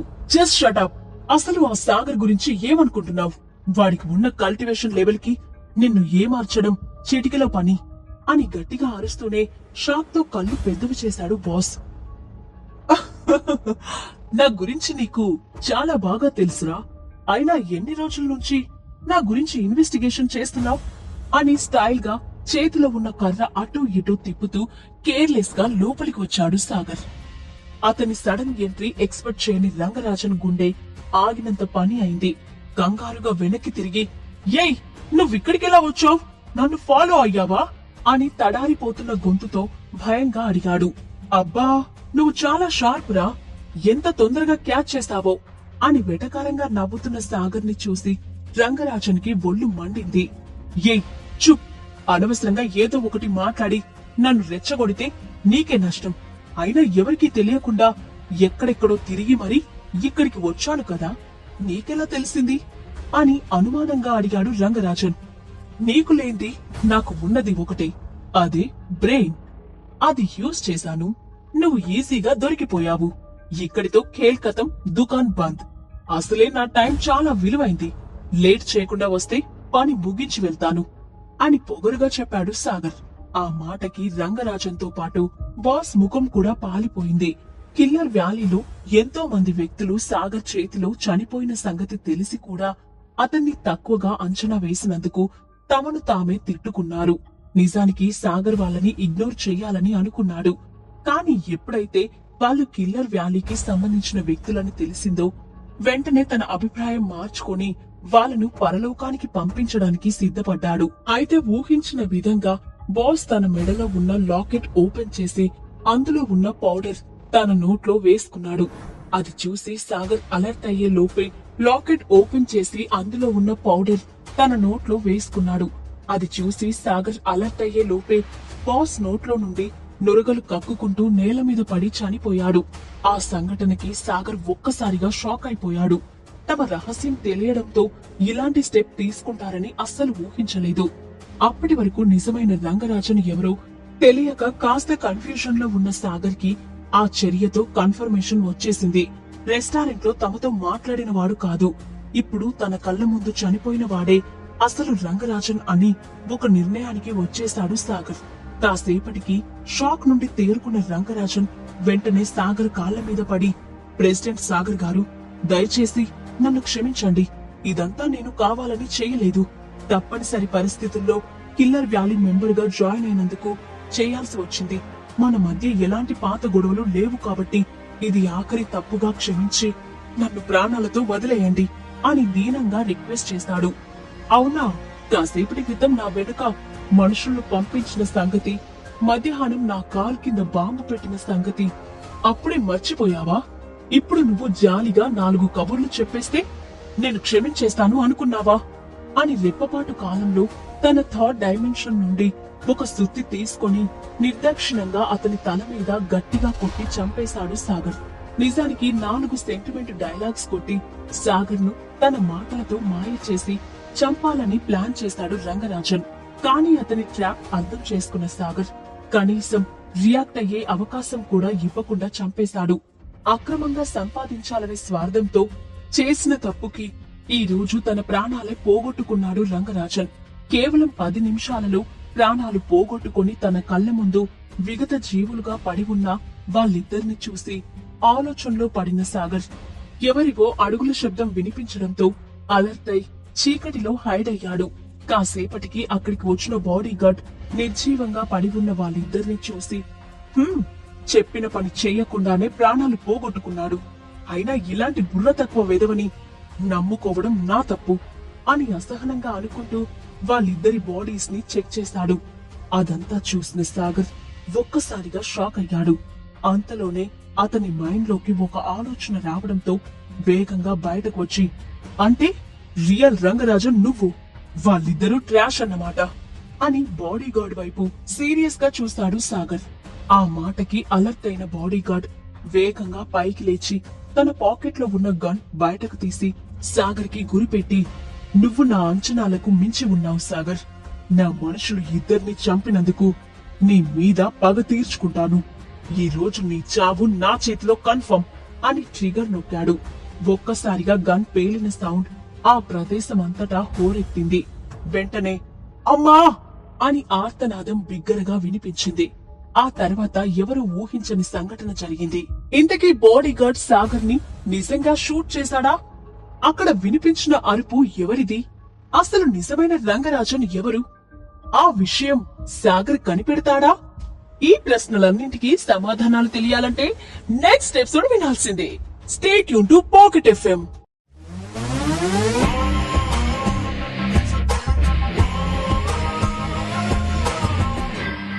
Episode number 504. కాంపిటీషన్ మొదలైంది. ఫేక్ రంగరాజన్ వెంట ఫాలో అవుతూ వెళ్లిన సాగర్ కి అనూహ్యమైన సంఘటన ఎదురై బాడీ గార్డ్స్ తో తలపడతాడు. ఆ గొడవలో ఊహించని విధంగా బాడీ గార్డ్ గన్ పేల్చడం, అమ్మా అన్న ఆర్తనాదన వినిపించడం వెనువెంటనే జరిగిపోతాయి. కింద పడిన బాడీ గార్డ్ కి అసలేం జరిగిందో అర్థం కాలేదు. కాస్త నార్మల్ అయిన తర్వాత ఆలోచనలో పడిన అతనికి తను సాగర్ కి గన్ గురిపెట్టి ట్రిగర్ నొక్కడం, అదే సమయంలో అతను వేగంగా రియాక్ట్ అయి తన చేతిని కాలితో తన్నడం, ఆ అదురుకు తను వెనక్కి తూలి కింద పడడం, తల నేలకి కొట్టుకొని అరవడం, బుల్లెట్ గాల్లో పేలడం అన్నీ గుర్తొచ్చాయి. షిట్, మంచి అవకాశం మిస్ అయిపోయాను. అయినా సరే ఈ రోజు ఆ సాగర్ ను వదిలేదే లేదు అని మనసులో అనుకుని నిర్ణయించుకుని వేగంగా పైకి లేచిన బాడీ గార్డ్ కి గోడకు ఆనుకుని ఒక కాలు మడిచి స్టైల్ గా నిలబడి ధీమాగా తననే చూస్తున్న సాగర్ కనిపించాడు. రే సాగర్, ఇందాక నీ అదృష్టం బాగుండి మిస్ అయిపోయావు. కాని ఈ రోజు నీ చావు నా చేతుల్లోనే. కాసుకో నా దెబ్బ అని వేగంగా పరిగెత్తుకుంటూ సాగర్ ముందుకు వచ్చాడు. బాడీ గార్డ్ గా పిలువబడే రంగరాజన్. ఆ మాటకి ఒక అడుగు ముందుకు వేసి తనకి దగ్గరగా వచ్చిన బాడీ గార్డ్ ని లాగిపెట్టి ఒక్కటి పీకి, హబచ్చా, నీ కంటికి నేను మరీ అంత వెర్రివాడిలా కనిపిస్తున్నానా? నీ తొక్కలో గంతు నన్ను చంపేద్దాం అనుకున్నావా? నీకంత సీన్ లేదు కాని అసలు నాతో మీ కిల్లర్ వ్యాలీ వాళ్ళకి ఉన్న ప్రాబ్లం ఏంటిరా? అసలు నన్నెందుకు చంపాలని అనుకున్నారు? ఇదంతా యాదవ్ ఫ్యామిలీ కోసమే చేస్తున్నారా? ముందు ఈ ప్రశ్నలన్నింటికి నాకు సమాధానం చెప్పు, అప్పుడు కొట్టుకుందాం అని అతని పీక మీద కాలేసి ఒత్తుతూ పద్ధతిగా అడిగాడు సాగర్. సాగర్ దెబ్బకి ఉక్రోషంతో ఊగిపోయిన బాడీగార్డ్, అవును, మొదట యాదవ్ ఫ్యామిలీతో మాకున్న బిజినెస్ డీలింగ్స్ కోసమే నిన్ను చంపాలని అనుకున్నాము. కానీ నీ మీద చేసిన అటాక్స్ లో అన్యాయంగా మా వాళ్ళు చనిపోయారు. అందుకే నీ మీద పగ తీర్చుకోవాలి అనుకున్నాము. అసలు మా వాళ్ళను చంపే హక్కు నీకు ఎవరిచ్చారు? కనీసం వాళ్ళు బ్రతికున్నా నిన్ను వదిలేసేవాళ్ళం. ఇప్పుడు ఆ అవకాశం కూడా లేకుండా చేసుకున్నావు. ఇక మా దాడి నుండి నిన్ను ఆ దేవుడు కూడా కాపాడలేడు అని తన పీక మీద ఉన్న సాగర్ కాలు తీయడానికి ట్రై చేశాడు. అది గమనించిన సాగర్ 2 అడుగులు వెనక్కి వేస్తూ, మీరేమో డబ్బు కోసం ఎలాంటి సంబంధం లేని నన్ను చంపడానికి ట్రై చేయొచ్చు, నేను మాత్రం నా మీద దాడి చేసిన వాడిని ఏమీ చేయకూడదంట. వినడానికి చాలా చిరాకుగా ఉంది. అసలు నీలాంటి సైడ్ క్యారెక్టర్ తో నాకు మాటలు అనవసరం. వెంటనే నన్ను మీ హెడ్ క్వార్టర్స్ కి తీసుకువెళ్ళు, మీ వాళ్లతోనే మాట్లాడి తేల్చుకుంటాను అని సీరియస్ గా చెప్పాడు. ఆ మాటకి అదిరిపడిన బాడీగార్డ్, ఏయ్, ఏం మాట్లాడుతున్నావు? నేను సైడ్ క్యారెక్టర్ ఏంటి? నిన్ను చంపే కాంట్రాక్ట్ వచ్చింది నాకే అని బింకంగా చెప్పాడు. నీకంత సీన్ లేదని నాకు తెలుసు. నువ్వు ఈ ఆటలో పిల్ల బచ్చాగాడివి. అందుకే నీ పైన ఉండే తలకాయలతో మాట్లాడాలని అనుకుంటున్నాను. తీసుకువెళ్తావా లేదా అని సీరియస్ గా అడిగాడు సాగర్. నన్నే అంత మాట అంటావా? ఈ రోజుతో నిన్ను చంపి కిల్లర్ వ్యాలీలోనే కాదు, సీక్రెట్ కింగ్డమ్ లో కూడా మా స్థానం సుస్థిరం చేసుకుంటాం అని బాడీగార్డ్ అనబడే రంగరాజన్ గట్టిగా చెప్పి రెప్పపాటు కాలంలో పైకి లేచి సాగర్ ను షూట్ చేశాడు. అక్కడే సాగర్ పవర్ సరిగ్గా అంచనా వేయకుండా తప్పు చేశాడు రంగరాజన్. అతని గన్ నుండి వచ్చిన బుల్లెట్ తనను చేరకముందే సాగర్ తన స్పిరిచువల్ ఎనర్జీని యాక్టివేట్ చేసి డైరెక్షన్ మార్చేశాడు. దాంతో సాగర్ కి తగలాల్సిన బుల్లెట్ వేగంగా దూసుకు వెళ్లి రంగరాజన్ తలను చీల్చడం, అతను క్షణాల్లోనే ప్రాణాలు వదలడం జరిగిపోయాయి. నేల మీద నిర్జీవంగా పడి ఉన్న అతని దగ్గరికి వెళ్లి ఊపిరి ఆడుతుందో లేదో చూడడం కోసం ముక్కు మీద వేలు పెట్టి చెక్ చేశాడు సాగర్. కానీ అప్పటికే అతని ప్రాణం పోయిందని అర్థమవడంతో, అసలు నిన్ను చంపడం నా లిస్ట్ లో లేదురా, అనవసరంగా నీ తొందరపాటుతో ప్రాణాలు పోగొట్టుకున్నావు, ఐ పిట్ యు అని జాలిగా అనుకుంటూ అక్కడి నుండి బయటకు వచ్చేశాడు సాగర్. కాసేపు చల్లగాలికి తిరిగి వుడెన్ హౌస్ కి వెళ్లాలని అనుకున్న సాగర్ కి ఒక్కసారిగా సుప్రజ, తేజస్విని గుర్తుకు రావడంతో, బాబోయ్, అసలే తిరిగి తిరిగి బొల్లంతా ఒకటే నొప్పులుగా ఉంది. ఇప్పుడు అక్కడికి వెళ్లి ఇద్దరి గోలా భరించడం కంటే ఏదైనా హోటల్ కు వెళ్లి రాత్రికి ప్రశాంతంగా పడుకోవడం బెటర్ అనుకుంటూ సిటీలోని ఫేమస్ హోటల్ కి వెళ్లి రూమ్ తీసుకుని రాత్రంతా హాయిగా నిద్రపోయాడు. అర్ధరాత్రి ఊరంతా గాఢ నిద్రలో ఉన్న సమయంలో ఒక 4 వ్యక్తులు సాగర్ ఉన్న రూమ్ డోర్ ఓపెన్ చేసుకుని లోపలికి వచ్చారు. చీకటిగా ఉండడంతో నిదానంగా తడుముకుంటూ నేరుగా బెడ్ దగ్గరికి వచ్చి 1 నిమిషం చూసి గాఢంగా ఊపిరి పీల్చుకొని వేగంగా చేతిలో ఉన్న కత్తులతో అక్కడున్న ఆకారం మీద నిర్దాక్షిణ్యంగా దాడి చేసి కసాకసా పొడి చేశారు. కాని బెడ్ మీద ఉన్న ఆకారం నుండి చిన్న శబ్దం కూడా రాకపోవడంతో గబుక్కున లైట్ వేసిన వాళ్ళు ఎదురుగా కనిపిస్తున్నది చూసి షాక్ అయిపోయారు. అక్కడ మనిషికి బదులు పిల్లోస్ పెట్టి ఉన్నాయి. తాము కత్తులతో పొడవడం వల్ల అందులో ఉండే కాటన్ బయటకు వచ్చి రూమ్ అంతా ఎగురుతూ చిందరవందరగా ఉంది. ఇంతలో తేరుకున్న లీడర్, ఓరి దేవుడో, మనం ట్రాప్ లో పడ్డాము, వీడికి మనం వస్తామని తెలిసే ముందు జాగ్రత్తగా పిల్లోస్ పెట్టి దుప్పటి కప్పేశాడు, వెంటనే ఇక్కడి నుండి పరిగెత్తండి అని గట్టిగా అరుస్తూ పారిపోవడానికి వెనుతిరిగిన లీడర్ ఎంట్రన్స్ లో కనిపిస్తున్న సాగర్ ను చూసి షాక్ అయిపోయాడు. ఎక్కడికి రా, అంత కంగారుగా పరిగెడుతున్నారు? ఎలాగో వచ్చారు కదా, కాసేపు కూర్చోండి, కబుర్లు చెప్పుకుందాం అంటూ స్టైల్ గా నడుచుకుంటూ లోపలికి వచ్చి వాళ్ళ ముందు నిల్చున్నాడు సాగర్. అక్కడ సాగర్ ను ఊహించకపోవడంతో ఆ కిల్లర్స్ నలుగురికి గుండె జారి కడుపులోకి వచ్చింది. సాగర్ పెదాల మీద సన్నగా కనిపిస్తున్న నవ్వు సునామీ ముందు వచ్చే ప్రశాంతతలాగా అందంగా ఉంది. మాతో నీకు కబుర్లేంటి? అసలు మేమెవరమో తెలుసా? అనవసరంగా మమ్మల్ని రెచ్చగొడితే నీ ప్రాణాలే పోతాయి, జాగ్రత్త అని వేగంగా కొట్టుకుంటున్న గుండె చప్పుణ్ణి కంట్రోల్ చేసుకుంటూ మేకపోతు గాంభీర్యం ప్రదర్శించాడు రౌడీ లీడర్. ఒరే పాకోడి, నీకంత సీన్ ఉందని అనుకుంటున్నావా? ఇంతకు ముందు మిమ్మల్ని వదిలేసి తప్పు చేశాను. అప్పుడే మీ పని ముగించి ఉంటే ఇప్పుడు ఇక్కడికి వచ్చే సాహసం చేసేవారు కాదు. అయినా చావడానికి వచ్చారు కదా, మీ కోరిక నేను తీరుస్తాను అని చెప్తూ సూటిగా లీడర్ కళ్ళలోకి చూశాడు సాగర్. ఆ చూపుకే భయంతో వణికిపోయిన లీడర్, అంటే ఏం చేస్తావ్? నువ్వొక్కడివి ఉంటే మేము నలుగురమున్నాం. విన్నింగ్ ఛాన్స్లు మాకే ఎక్కువగా ఉన్నాయి. నీకు ప్రాణాల మీద ఆశ ఉంటే ఆఖరిసారిగా ఆలోచించు అని తడబడుతూనే ఆఫర్ ఇచ్చాడు. చింత చచ్చినా పులుపు చావలేదంటే ఇదేరా. నా గురించి తెలిసి కూడా నాకే వార్నింగ్ ఇస్తున్నావంటే నీకు మాటలతో కాదు, చేతలతో సమాధానం చెప్పాలి అని 2 అడుగులు ముందుకు వేసి లీడర్ గూబ మీద లాగి ఒక్కటి పీకాడు సాగర్. ఆ దెబ్బకి లీడర్ వెనక్కి పడుతూ తనతో పాటు మిగతా వాళ్ళను కూడా కింద పడేశాడు. ఒక పక్క గూబ అదిరి తల గిర్రున తిరుగుతుంటే కష్టంగా లేచి కూర్చున్న లీడర్ నెమ్మదిగా పాక్కుంటూ వచ్చి సాగర్ కాళ్ల మీద పడి, అన్నా, నిన్ను చంపకుండా వెళ్తే మేము రంగరాజన్ గారి చేతిలో కుక్క చావు చేస్తాము. దానికంటే నీ చేతిలో చావడం మంచిది కదా, నువ్వే చంపేయ్ అని దీనంగా రిక్వెస్ట్ చేశాడు. ఆ మాటకి షాక్ అయిన సాగర్, అదేంటి, నేను రంగరాజన్ని చంపేశాను కదా అంటూనే ఆలోచనలో పడ్డాడు. అంటే వాడు నా దగ్గర నటించాడా, లేక ఈ ముగ్గురు కాకుండా అసలు రంగరాజన్ మరొకడున్నాడా? అసలేం జరుగుతుంది? ఇప్పటి వరకు నేను చంపింది డమ్మీ అయితే అసలు రంగరాజన్ ఎక్కడున్నాడు? ఆఫ్టర్ ఆల్ కిల్లర్ వ్యాలీలో ఒక చిన్న రౌడీకి ఎన్ని తెలివితేటలు ఉండడమేంటి? ఏదో లింక్ మిస్ అవుతుంది, అదేంటి అని అసహనంగా అనుకున్నాడు సాగర్. అయితే సాగర్ ఆలోచనలో ఉండడం గమనించిన లీడర్ వెంటనే పైకి లేచి 2 అడుగులు వెనక్కి వెళ్లి చేతిలో ఉన్న డాగర్ ని అతని వైపు విసిరాడు. కాని ప్రమాదాన్ని పసిగట్టిన సాగర్ రెప్పపాటులో తన వైపు దూసుకువస్తున్న డాగర్ ను చేతితో క్యాచ్ చేసి లీడర్ మీదికి విసిరేశాడు. అది నేరుగా వెళ్లి లీడర్ గుండెల్లో దిగబడింది. అక్కడితో ఆగకుండా మిగిలిన వాళ్ల పని కూడా ముగించి సూర్యకి కాల్ చేశాడు సాగర్. ఫ్లేమ్సోల్ మనుషులను పంపించి అక్కడంతా క్లియర్ చేయించమని సూర్యతో చెప్పి డాన్ సిటీ వైపు నడుచుకుంటూ వెళ్లిపోయాడు. మరుసటి రోజు ఉదయం డాన్ హాల్లో కాంపిటీషన్ పనులు చాలా వేగంగా జరుగుతున్నాయి.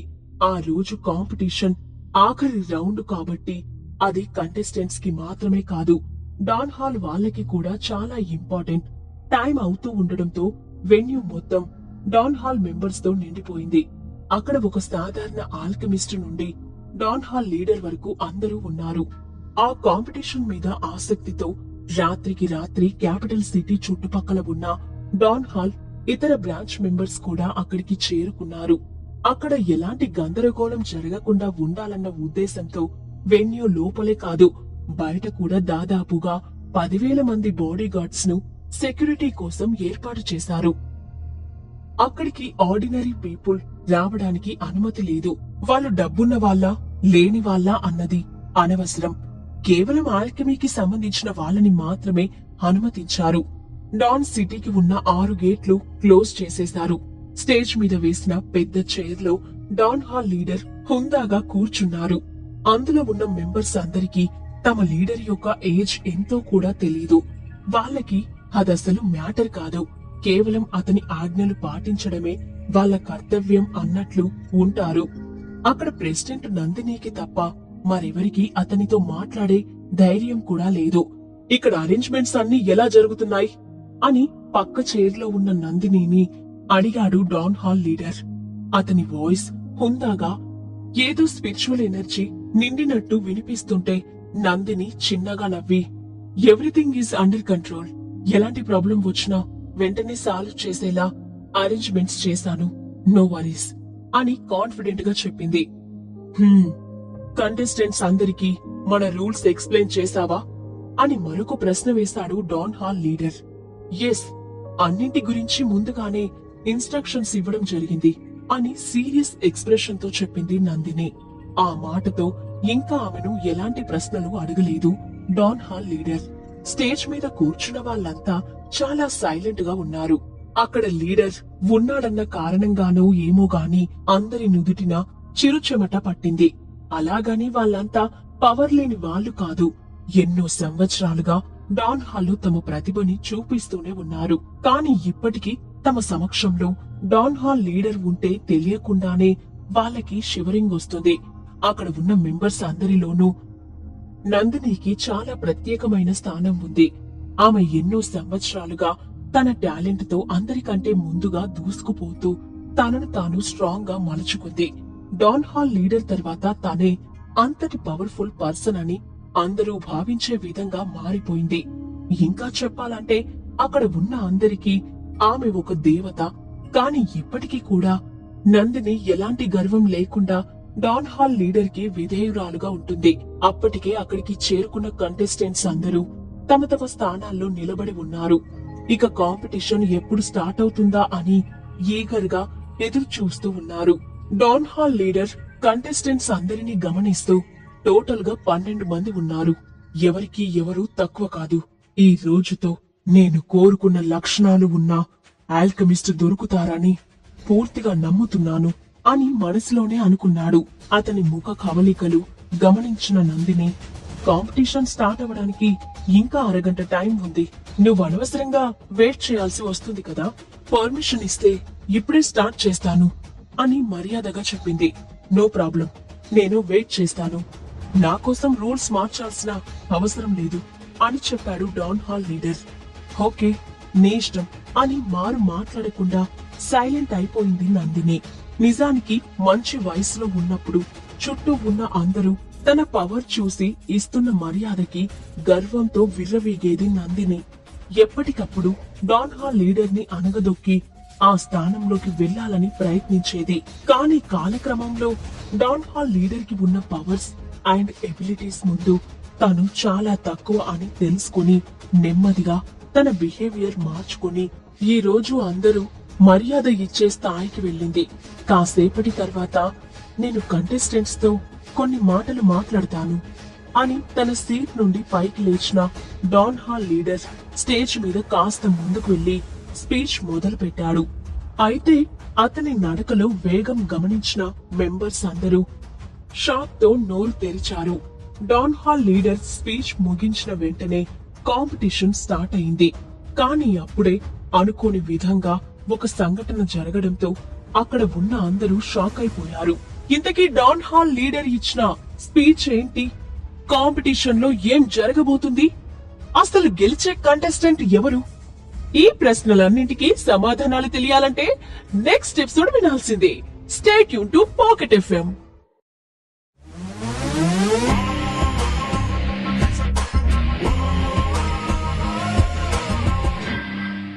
Episode number 505. అద్భుతం. డాన్ హాల్లో లాస్ట్ రౌండ్ ఆల్కెమీ కాంపిటీషన్ మొదలవడానికి ముందు డాన్ హాల్ లీడర్ అందరి ముందుకి వచ్చి స్పీచ్ ఇవ్వడం మొదలు పెట్టాడు. అయితే అక్కడికి వచ్చిన వ్యక్తులందరూ డాన్ హాల్ లీడర్ మాటలను ఆరాధనగా వినడం గమనించిన సాగర్ ఆశ్చర్యపోయాడు. అప్పుడే ఒక అద్భుతమైన సంఘటన జరిగి అందరూ నోరు తెరుచుకొని చూసేలా చేసింది. డాన్ హాల్ లీడర్ స్పీచ్ ఇస్తున్న సమయంలో ఉదయం నుండి ఉన్న ఎండపోయి ఒక్కసారిగా ఆకాశమంతా మేఘావృతం అయిపోయింది. దట్టమైన నల్లటి మేఘాలు ఆ ప్రదేశమంతటా కమ్మేసి చీకటిగా మారిస్తే వీస్తున్న చల్లని గాలి అందరినీ వణికిస్తుంది. ఆ కూల్ వెదర్ ఆడియన్స్ కి ఆహ్లాదకరంగా ఉంటే కంటెస్టెంట్స్ గుండెల్లో భయం పుట్టించింది. ఎందుకంటే పిల్ ప్రిపరేషన్ కి ఆ వెదర్ ఏమాత్రం సరిపోదు. దాంతో పార్టిసిపెంట్స్ అందరూ ఒక్కసారిగా ఆందోళనకు లోనయ్యారు. అదంతా గమనించిన డాన్ హాల్ లీడర్, ఇదంతా నాకు వదిలేయండి, నేను చూసుకుంటాను, మీరంతా మీ కాంపిటీషన్ మీద కాన్సంట్రేట్ చేయండి అని అందరూ చూస్తుండగానే తన చేతిని గాల్లోకి లేపి ఎరుపు రంగు కాంతి పుంజాన్ని ఆకాశంలోకి పంపించాడు. నింగిలోకి దూసుకు వెళ్లిన ఎర్రటి కాంతి పుంజం భూమి ఆకాశాన్ని ఏకం చేస్తున్నట్టు పెద్ద శబ్దంతో పేలి దట్టమైన మేఘాలను చెల్లా చెదురు చేసి సూర్యకాంతి ప్రకాశించేలా చేసింది. ఆ అద్భుతాన్ని చూసిన అందరూ ఒక్కసారిగా ఆనందంతో, మీరు చాలా గ్రేట్ డాన్ హాల్ లీడర్! వాహిక స్టేజ్ దాటిన వాళ్ళు మాత్రమే ఇలాంటి అద్భుతాలు చేస్తారు అని గట్టిగా అరిచారు. ఆ సంఘటన డాన్ హాల్ లీడర్ కల్టివేషన్ ఏ స్థాయిలో ఉందో మరొకసారి అందరికీ తెలిసేలా చేసింది. మరోవైపు సాగర్ నుండి వచ్చిన కాల్తో సూర్య మైండ్ బ్లాక్ అయిపోయింది. ఫ్లేమ్ సోల్ కి సంబంధించిన కొంతమంది మనుషులను తీసుకొని లొకేషన్ కి వెళ్లిన అతను గదిలో నిర్జీవంగా పడి ఉన్న వ్యక్తులను చూసి ఆశ్చర్యపోయాడు. వెంటనే ఆ విషయాన్ని తన తాతయ్య మహదేవ్ కి చెప్పాలని అనుకున్నాడు. కానీ సాగర్ అభిప్రాయం ఏంటో తెలియక సైలెంట్ గా చెప్పిన పని చేసుకుపోయాడు. అరగంటలో ఆ గది మొత్తం మునుపటిలా మార్చేసి తన మనుషులతో శవాలను అక్కడి నుండి తీసుకువెళ్లి ఊరవతల విసిరేశాడు. ఆ తర్వాత సైలెంట్ గా అక్కడి నుంచి వెళ్లిపోయాడు. డాన్ హాల్ లీడర్ చేసిందంతా చూసిన సాగర్ కనుబొమ్మలు ఆశ్చర్యంతో ముడుచుకున్నాయి.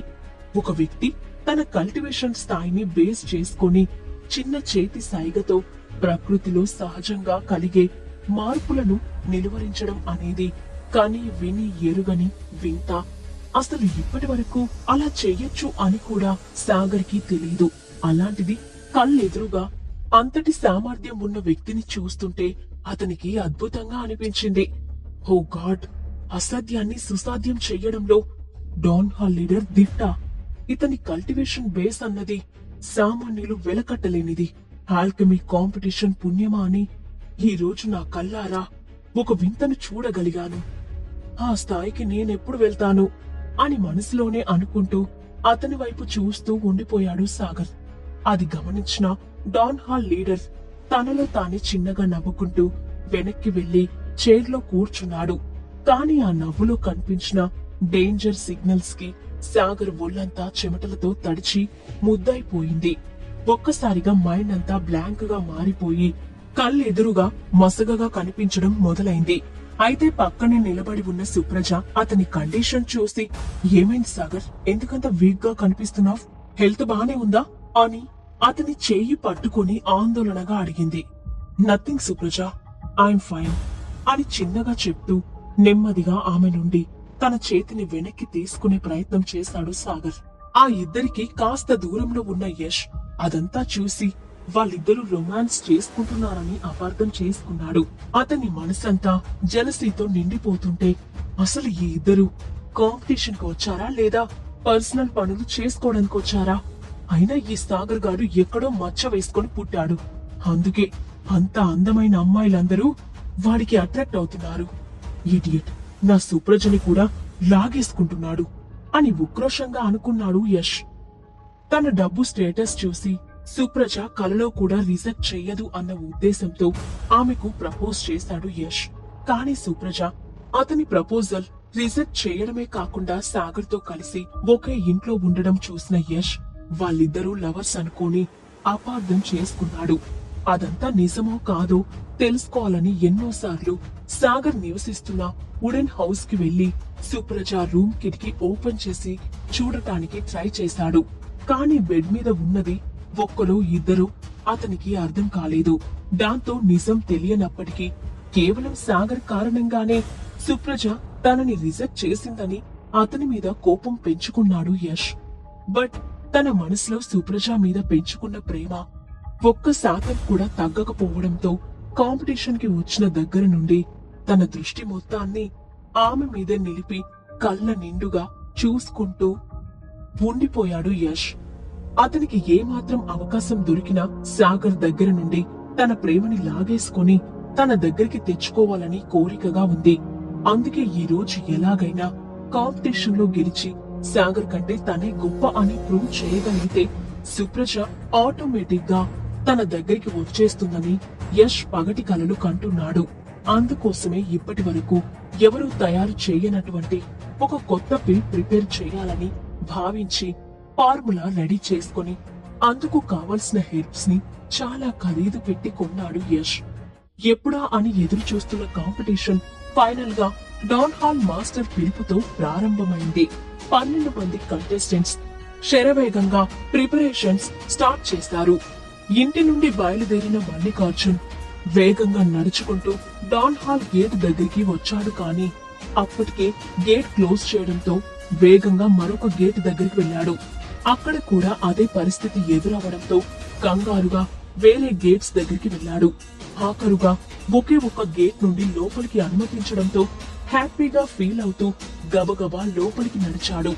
అప్పటికే కాంపిటీషన్ మొదలైపోవడంతో చకచక స్టేజ్ మీదకు వెళ్లి మొదట డాన్ హాల్ లీడర్ అండ్ నందినిలను విష్ చేసి వాళ్ళ వెనుక నిలబడిన డాన్ హాల్ చీఫ్ మెంబర్స్ తో పాటు జాయిన్ అయ్యాడు. ఒకప్పటి చక్రధర్ స్థానంలో మల్లికార్జున్ వచ్చినందుకు చాలా మంది డాన్ హాల్ మెంబర్స్ అతనిని అంగీకరించలేదు. కొద్ది రోజుల క్రితం వరకు ఒక నార్మల్ షాప్ కీపర్ లా ఉన్న అతను ఈ రోజు తమతో సమానంగా నిలబడటం చూసి వాళ్ళకి ఏమాత్రం నచ్చలేదు.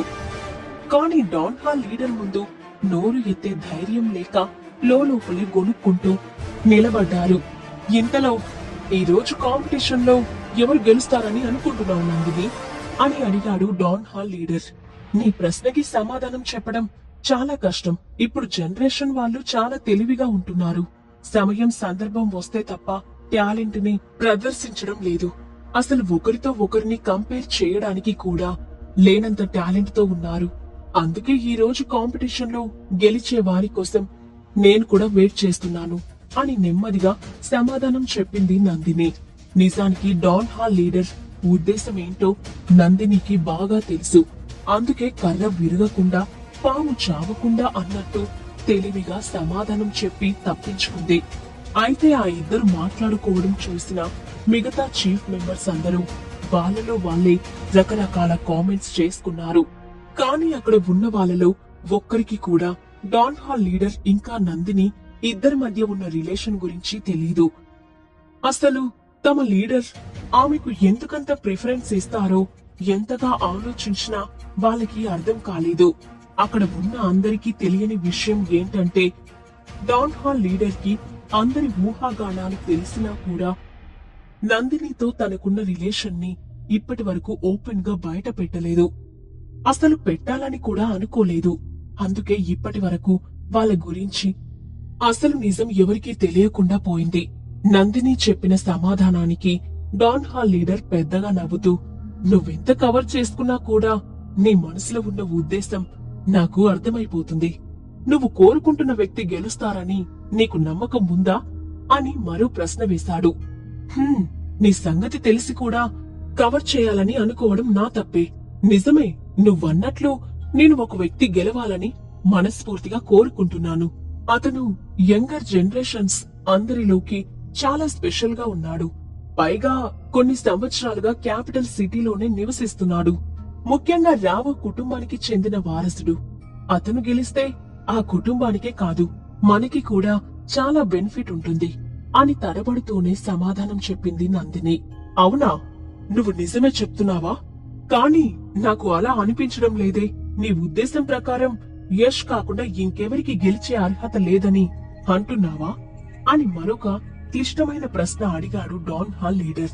అతని ప్రశ్నకి మధ్యలో మల్లికార్జున్ కల్పించుకొని, నాకు తెలిసినంత వరకు కేవలం యష్ ఒక్కడే కాదు, సాగర్ కి కూడా గెలిచే అవకాశం చాలా ఎక్కువగా ఉంది.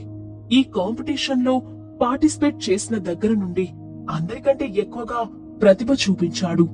ఎంతో కష్టమైన పరిస్థితుల్లోనైనా గెలిచి చూపించాడు. తను ప్రిపేర్ చేసిన ప్రతి పిల్ ఒక అద్భుతం. ఈ జనరేషన్ లో ఎవరికీ లేనంత తెలివి అతని సొంతం. అందుకే నా ఉద్దేశంలో సాగర్ కి గెలిచే ఛాన్స్ ఎక్కువగా ఉంది అని నందిని కంటే ముందు చెప్పాడు.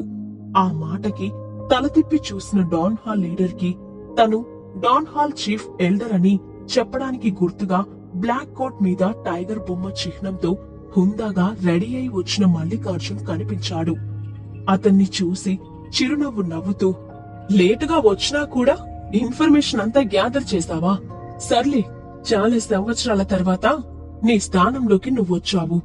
అందరి విషయాల్లో ఇన్వాల్వ్ అవ్వకుండా జాగ్రత్తగా నీ కల్టివేషన్ లెవెల్ పెంచుకోవడానికి ప్రయత్నించు అని చెప్పాడు Don Hall leader. Yes sir, మీ ఆర్డర్స్ ఖచ్చితంగా ఫాలో అవుతాను అని వినయంగా చెప్పాడు మల్లికార్జున్. నాకు తెలిసినంత వరకు చక్రధర్ చావు విషయంలో సాగర్ హస్తం ఉందని విన్నాను. నిజమేనా? అందుకేనా సాగర్ కి సపోర్ట్ చేస్తున్నావ్ అని మరొక ప్రశ్న వేశాడు డౌన్ హాల్ లీడర్. అయ్యో, అలాంటిదేం లేదు సార్. నాకు జరిగిన అన్యాయం విషయంలో సాగర్ సాయం చేస్తాడన్న కృతజ్ఞత మాత్రమే ఉంది. కానీ అతనిలో టాలెంట్ చూసి మాత్రమే అలా అన్నాను అని కంగారుగా చెప్పాడు మల్లికార్జున్. డోంట్ వరీ, నేనేదో క్యాజువల్ గా అడిగాను. అందులో ఏదో ఉద్దేశం ఉందని ఊహించుకొని కంగారు పడకు. కాంపిటీషన్ మీద దృష్టి పెట్టు, తర్వాత మాట్లాడుకుందాం అని సీరియస్ గా చెప్పి పార్టిసిపెంట్స్ మీద దృష్టి పెట్టాడు డాన్ హాల్ లీడర్. అయితే డాన్ హాల్ లీడర్ మల్లికార్జున్ తో మాట్లాడటం చూసిన మిగతా చీఫ్ మెంబర్స్ అందరూ లోపలే కుళ్ళుకున్నారు. అతడిని ప్రత్యేకంగా ట్రీట్ చేయడాన్ని వాళ్ళందరూ సహించలేకపోయారు. పైగా వాళ్ళలో చాలా మంది చక్రధర్ సపోర్టర్స్ ఉన్నారు కాబట్టి అతడి చావుకి కారణమైన మల్లికార్జున్ను తమలో కలుపుకోవడానికి అస్సలు ఇష్టపడలేదు. కాని తమలో తమకు ఎన్ని ఉన్నా కూడా బయట వాళ్ళ ముందు అదంతా ప్రదర్శించకూడదు అని గతంలోనే నందిని పెట్టిన కండిషన్ గుర్తుకొచ్చి లోపలే కోపాన్ని దిగమింగుకున్నారు. అందుకే నేరుగా తమ విముఖత చూపించకుండా అతన్ని ఇగ్నోర్ చేస్తున్నట్టు నటిస్తూ కడుపు మంట చల్లార్చుకుంటున్నారు. చక్రధర్ చనిపోయిన తర్వాత అతని ఆస్తులన్నీ డాన్ హాల్ స్వాధీనం అయిపోయాయి. అప్పటి వరకు చక్రధర్ కి ఫాలోవర్స్ గా ఉన్న వ్యక్తులు ఒక్కసారిగా మల్లికార్జున్ని తమ యాజమానిగా చూడలేకపోయారు. ఇదిలా ఉండగా కంటెస్టెంట్స్ అందరూ తాము రెడీ చేసుకున్న మెడిసినల్ హెర్బ్స్ తో ప్రాసెస్ మొదలు పెట్టారు. అయితే అందరి కళ్ళు యష్ చేతిలో ఉన్న హెర్బ్స్ మీద పడ్డాయి. అది చూసిన మిగతా వాళ్ళు ఆశ్చర్యపోయారు. హే, అది స్నో లోటస్ హార్ట్ కదా, 1000 ఏళ్ల క్రితం రాసిన బుక్ లో చదివాను అని ఒకరంటే, తన దగ్గర రెడ్ వైపర్ గాల్ కూడా ఉంది అని మరొకరు అరిచారు. అది చూసిన సాగర్, ఈ యష్ చాలా తెలివైనవాడు. నాకు ఫైనల్ కాంపిటీషన్ లో గట్టి పోటీ ఇవ్వడానికి చాలా టాప్ గ్రేడ్ మెడిసిన్ ప్రిపేర్ చేస్తున్నాడంటే అతని దగ్గర ఇంకా ఎన్ని సీక్రెట్స్ ఉన్నాయో అని మనసులో అనుకున్నాడు. అదంతా విన్న యష్ ముఖం ఆనందంతో వెలిగిపోయింది. కేవలం ఆడియన్స్ దృష్టి మాత్రమే కాదు, తాను కోరుకున్న సుప్రజ కూడా తన మీదే ఉందన్న గర్వంతో మరింత ఉత్సాహంగా పిల్ ప్రిపరేషన్ లో మునిగాడు. ఆ తర్వాత జరిగిన సంఘటన ఒక వ్యక్తిని ఉలిక్కి పడేలా చేస్తే ఆహుతులందరినీ ఆశ్చర్యపడేలా చేసింది. అందరికీ అతీతంగా సుప్రజ ముఖం కోపంతో ఎర్రబడింది. తర్వాత ఏం జరుగుతుంది? ఇంతకీ యష్ ఉద్దేశం ఏంటి? కాంపిటీషన్ లో గెలిచేది ఎవరు? అక్కడ జరిగిన సంఘటన ఏంటి? దాని పర్యవసనం ఎలా ఉండబోతుంది? ఈ ప్రశ్నలన్నింటికీ సమాధానం తెలియాలంటే నెక్స్ట్ ఎపిసోడ్ వినాల్సిందే. Stay tune to pocket FM.